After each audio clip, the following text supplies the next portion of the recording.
In the upcoming elections, Democrats are going to accuse Republicans of cutting Medicaid and food assistance programs. Republicans are going to say what is being cut is fraud and waste and corruption.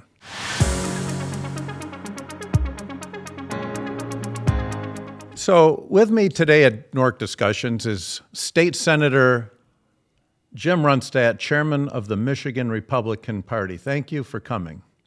I'm glad to be on, Matt. This is exciting being back at the North Oakland Republican Club, so it's great. You've got a long history with us as even being a former president of NORC. Yep. But we have seen that the new big, beautiful bill has cut funding for Medicaid to states, hoping that the states will fill the gap to have some skin in the game, hopefully to get rid of waste and fraud. You've been monitoring this. What kind of fraud and waste are we seeing in the budget in Michigan?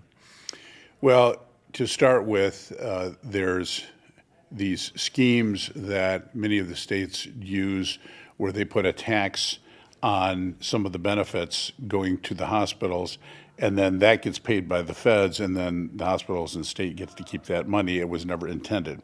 So that's one of the things that the feds are going to be removing out of there. But the big change really in Medicaid, and to be clear, Medicaid and Medicare are different. And I define it as Medicare is care for those who are elderly and have paid for their benefit. Medicaid is aid for those who just are indigent, they're poor. And that's a benefit that they didn't necessarily pay. In fact, they didn't pay for. So should there be any requirement that they do anything to receive that? Well, my view, and in the Republicans' view, yes. It's beneficial to have people do something beneficial to them and to society to receive that benefit.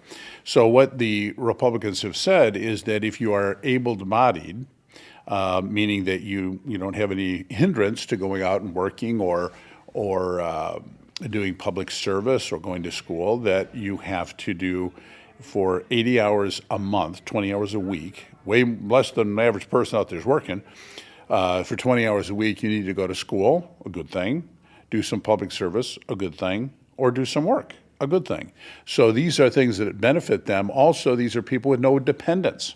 So what does the media say? And what did the Democrats say? The Republicans are forcing a person with 8 kids in a wheelchair to have to, it's all lies. So what you're going to see out of the Democrats this whole cycle is all lies. That is not the case. If you are unable to go do work, public service, school, you're not required to. If you have dependents, you're not required to. So the able-bodied, without dependents, are to do something to benefit themselves and the society. Well, we've also seen a lot of focus on illegal immigrants who are also receiving Medicaid. And I believe that we're trying to remove them out of the program. And there's a lot of services that attract and provide these to the illegal immigrants. And a lot of this is done through these NGOs, these non-government organizations like Jewish Family Services, Catholic Family Services. The state gives them a lot of money, and then they are giving it out to possible illegal immigrants through Medicaid and stuff. Is this the type of thing the state is going to try to trim down? Yes, and it's even more comprehensive than what you're describing. When I was down at the southern border, they were getting people in Mexico, these NGOs, to sign up in Mexico that when they came over, they were getting, I believe it was $8,000 credit cards for them to spend on new clothes, and they're getting phones and all this stuff as soon as they came over. All that was organized by these NGOs, Catholic Social Services, Lutheran Jewish Social Services, were signing them up, and then they were putting them in hotels that they operated and making a fortune because they had to stay in these hotels. So that's the beginning of the process of illegal immigrants getting this money. Then they get dispersed all over the nation, and then they get on programs like Medicaid. I believe it was 3.4 million illegal immigrants were on Medicaid, and the Trump administration broomed them off. Now, the Democrats always want everyone dependent. They want as many dollars, taxpayer dollars, dispensed out as they possibly can in order to earn votes. The same thing was going on in Michigan. We have had all kinds of problems. We were paying $500 a month for illegal immigrants housing in Michigan. There is people everywhere in Michigan who are citizens who cannot find housing, and we're paying money for illegal immigrants. The budget the Republicans put together put a stop to that. The SNAP program is another program that's completely full of fraud. Michigan has one of the highest error rates in the nation on our SNAP program. That's free food. And the Michigan program has a 10% fraud rate. I think it's the second highest in the nation. So we said you have to use encrypted chips.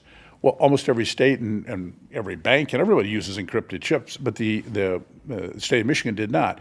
In my view, they wanted as many people to get the benefit as possible. If they're here illegally, if they don't deserve it, they're not eligible, as many taxpayer dollars as they can gush out into the society to buy votes, that is their goal. And SNAP stands for Supplemental Nutritional Assistance Program. And you were quoted recently in the Detroit News, particularly with regard to Michigan State University, having all these students on SNAP that may not even be in need of nutritional assistance. And how can we control just giving everybody all these, which I guess we used to call food stamps, that are not in need of it? Is there a way to control this?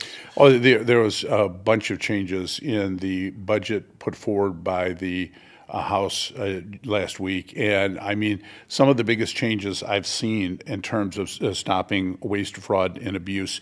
So along with Medicaid work requirements, we're doing that same thing here. We're making sure that all of the credit cards are encrypted so that they can't have the cards going everywhere. Also, like you said, luxury benefits to people who do not deserve them, requiring generics whenever possible. These are just some of the changes in the Republican plan that was put forward to stop the waste, fraud, and abuse. And one thing I find very interesting in the state of Michigan, I know that recently there was a big battle over the budget. And the budget, from when Governor Whitmer became governor first, went from $54.4 billion to $82.5 billion recently, which is like a 52% increase in the budget. That's about $28 billion, which is insane for just a 7-year period of time. And it's hard to believe that we can't find a way to cut it back anywhere close to where it was. And I've never seen them go so long without reconciling or even coming up with a balanced budget. And this is the type of thing that the Democrats are going to say, oh, the Republicans are trying to cut all this assistance. And obviously we're going after, there's got to be a lot of waste in there. There is. The Republicans found a ton of waste. For example, the Republicans cut $5 billion of waste, fraud, and abuse out of the state budget. $550 million was cut from 4,300 phantom government employees. Wow. They don't even exist. 1.27 billion in political earmarks and pork barrel spending was cut. The Democrats have all these pork barrel projects. They're all hidden. You don't even know what they are. They don't even know who requested them. Anything. It's all non-transparent, and it's all payoffs. Payoffs to private companies that give campaign donations, get millions in special projects. The Republicans said all of this has to be disclosed. Every single grant had a hearing in Lansing by the Republicans, not by the Democrats. The Democrats, every single thing I see is waste, fraud, and abuse, lack of transparency, trying to keep that money pouring in. They cut $30 million from the EV charger rollout program. The SOAR program, which was corporate handouts, has been billions going out that's delivered almost nothing. That entire SOAR program is being cut. There is so much that is being done great in that budget by the House Republicans, and they coming in with a budget that's way less than the current budget. What the Democrats came in was a budget that wasn't even constitutional because it was over the revenue, which you can't do. You can't deficit spend on the budget. So the stuff that you hear from the media and from the Democrats. And I would love to. I'll put a open invitation to any Democrats out there that want to debate the budget. Come on, let's do it. But they'll be hiding in the tall grass. They're not going to do it. But yeah, this is one of the best budgets I've ever seen. Well, it's interesting when you look at the early days of Doge. Elon Musk required that every government employee had to fill out some sort of a survey and send it back, just to basically show a proof of life. Maybe the state of Michigan needs a Doge program like that too. If we've got all these phantom jobs, it tells me that some of these people can't make a proof of life because they probably don't exist, but they're on the payroll, is what you're saying. Yeah, and the businesses in downtown Lansing are just vanishing. The restaurants, everything. Why? Because everybody can work from home. Well, you can't get through to these people. You can't get answers to questions, and they're working at their home. You can't come in and see people. So the quality of work out of the state of Michigan is going down precipitously. And every one of these people, with some exceptions, I mean, if you're up north and you're checking trees for the Department of the DNR or something like that, maybe it makes no sense to you to drive to Lansing. But if all of these people, the bulk of them live right in the Lansing area, should be showing up to work. And I'm sure that that also goes even beyond that to some of these NGOs that probably don't exist also, that are probably collecting money, and who knows. So hopefully that there's some sort of an audit we can do, or something close to Doge. But the amount of waste and corruption, you'd think that we could significantly cut the spending way beyond even what you guys have been trying to do. Yeah, there's a lot of money that they have found. They did, I think it was 158 hours of testimony before they put this bill together. And again, every grant got a hearing. Every grant on the Republican side in the House, you have to have your name put to it. Now, what's the importance of that? Because the Democrats will refuse to do this. In the Senate, we said, yeah, we'll be happy, Republicans will be happy to put names to grants. But they don't want the name associated with the grant, because then you could connect the campaign cash. You don't want the campaign cash connected to the grant, because then the people go, wait a minute, you got $10,000 in your campaign, and then you put in a $50 million request for the same private company that just gave you the campaign cash. So they want months and months to go by where people aren't paying attention, then disclose the names. That's the way they want to do it. Well, what the Republicans are doing is saying, oh no, all the names are going to come up first. We're not going to have these, I think it was $1.5 billion the Democrats put in a placeholder of $100. So you don't know what's going to happen with that, and at the last minute, they could stick all these grants and all of these no-bid projects in at the last second, and again, without anyone knowing who's requesting them, and it all gushes out. And this is the way it's been done in the past. The Republicans are really doing a great job on transparency. They're kind of doing a Doge. I mean, it's just very impressive. And there's been some fraud with the MEDC, which is giving money to try to attract businesses that there's been an accusation that even the governor herself was a recipient of some kickback money through the MEDC. I'm sure that's something you've been looking at too. Oh yeah, one of her biggest donors, Faye Baydoun, huge donor, huge. I think she was the treasurer of the Democrat Party, and she was on the SOAR fund that oversees the grants.